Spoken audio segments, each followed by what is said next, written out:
तो ये मालूम होता कि कुछ नियम कानून भी चीज है। अब no I am not going to yield, no I am not going to, no no no no I am not going to, no sir please, no sir please खड़गे ji, no please, he is not yielding, he is not yielding. तो मैं ये बोल रहा हूं, he is not yielding, no he is not yielding. I gave you time when he yielded, he is not yielding. मैं ये बोल रहा था कि nothing will go on record except what Mr. Nothing will go on record. Venugopal बैठ जाओ यार। No, he is not yielding. No. ऐसा है, खड़गे जी, मैंने please, फिर please. कहा, मैं फिर कहता हूं कि सरकारें नियम कानून से चलती हैं और नियम कानून के कुछ लिमिटेशंस होते हैं। हम जो मोदी जी जो काम करते हैं वो पक्का काम करते हैं, कच्चा नहीं करते, और इसीलिए पक्के तरीके से महिलाओं का सशक्तिकरण किया जा रहा है। मैं फिर आपसे बोलूंगा, मैं यहां यह बताना चाहता हूं कि भारतीय जनता पार्टी के अध्यक्ष के रूप में मैं यहां यह भी स्पष्ट करना चाहता हूं कि भारतीय जनता पार्टी हमेशा महिलाओं को स्थान देने में हमेशा अग्रसर रही है। आज अगर लोकसभा में हमारे 42 एमपी हैं, राज्यसभा में 14 एमपी हैं, हमारे सेंट्रल मिनिस्टर्स 10 महिलाएं हैं, और हमारे यहां हम पहली पार्टी हैं और अकेली पार्टी हैं जो संवैधानिक तौर पर 33% आरक्षण महिलाओं को देते हैं हर समिति में। Every committee, right from national committee to the booth committee, in every committee 33% women representation होता है। और हम सबको मालूम है कि मोदी जी के नेतृत्व में first foreign minister madam Sushma Swaraj, first finance minister Nirmala Sitharaman ji, first defence minister हमारी निर्मला सीतारमण जी, और first women member in the cabinet committee on security, इसमें भी फर्स्ट वुमेन मंत्री। यानी हम लोगों ने, प्रधानमंत्री जी ने किस तरीके से महिलाओं का सशक्तिकरण किया है, यह बात हमारे सामने में आती है। वो तो मैंने आपको मैंने पहले ही बोल दिया, मैं नहीं बोला। मैं यहां यह भी कहना चाहूंगा अध्यक्ष महोदय कि ऐसा है, कुछ लोग आत्मस्तुति में इतने ज्यादा रहते हैं कि अपना छोड़ करके कुछ और सुनना चाहते ही नहीं है।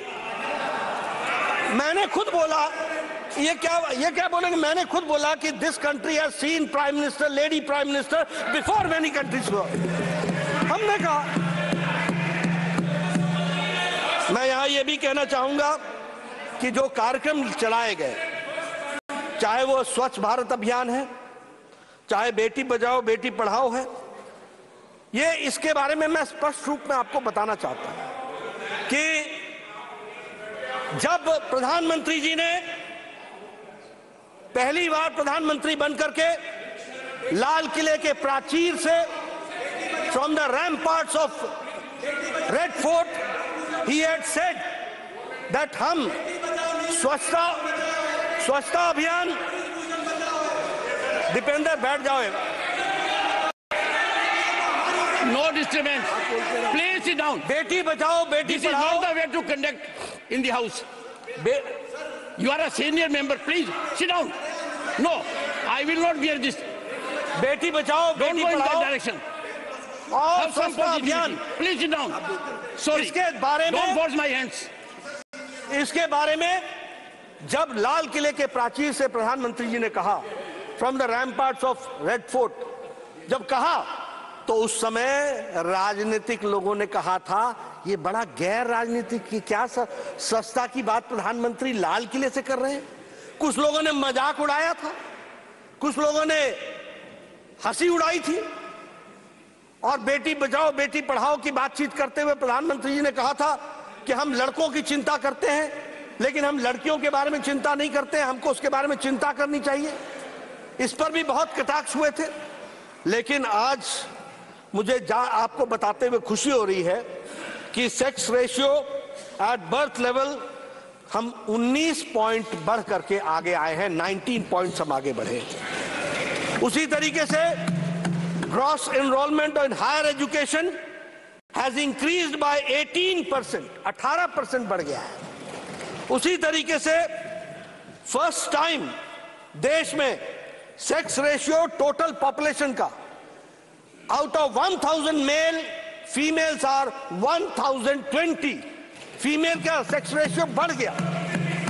ये आज बेटी बचाओ बेटी पढ़ाओ का हम सबको ध्यान में आता है कि हम सबको उसका क्या फायदा मिला है।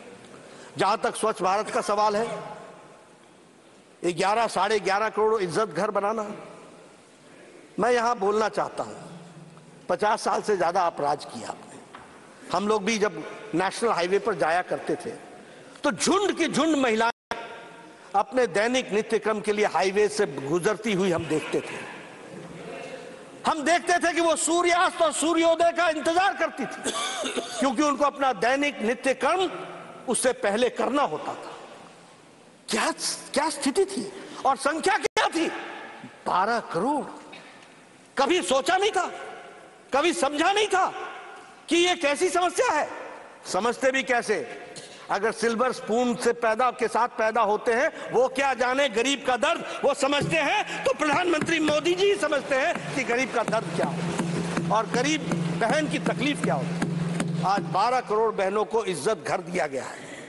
12 करोड़ बहनें जब हम बोलते हैं तो 12 करोड़ चिल्ड्रन भी साथ में जुड़ते हैं, 12 करोड़ फैमिलीज भी साथ में जुड़ती हैं।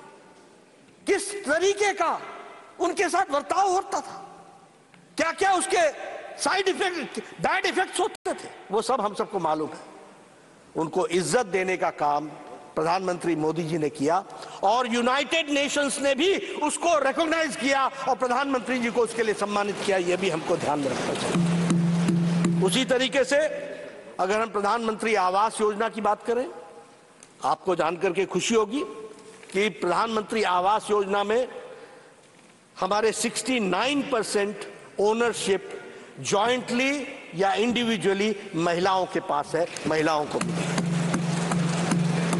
एलपीजी गैस कनेक्शन, मैं हिमाचल के गांव से आता हूं, मुझे मालूम नहीं कि आप लोगों ने गांव को कितना देखा होगा, लेकिन हमारे यहां गांव में बहनें सुबह 4 बजे उठती थी, जंगलों में जाती थी, पेड़ों पर चढ़ती थी, लकड़ी काटती थी, लकड़ी का बोझा लेकर के आती थी, सुबेरे उस लकड़ी को जलाती थी। और कच्ची लकड़ी को जलाना कितना कठिन काम है और कितना धुआं निकलता है उसमें से, उसका अंदाजा लेना चाहिए। आंखों से पानी आ जाता था, फेफड़े खराब हो जाते थे। इस तरीके का जीवन जीती थी हमारी बहनें। आज एलपीजी गैस कनेक्शन के कारण, और एलपीजी गैस कनेक्शन की जब मैं बात करता हूं तो उसकी भी संख्या 9 करोड़ से ज्यादा है, यानी 9 करोड़ लोग, 9.58 करोड़ बहनें जिनको एलपीजी गैस का कनेक्शन दिया गया और उसके माध्यम से उनको आज वो 5 मिनट के अंदर पतिदेव को भी चाय पिलाती हैं, घर को संभालती हैं और उनका एम्पावरमेंट हुआ है, उनका सशक्तिकरण हुआ है। यह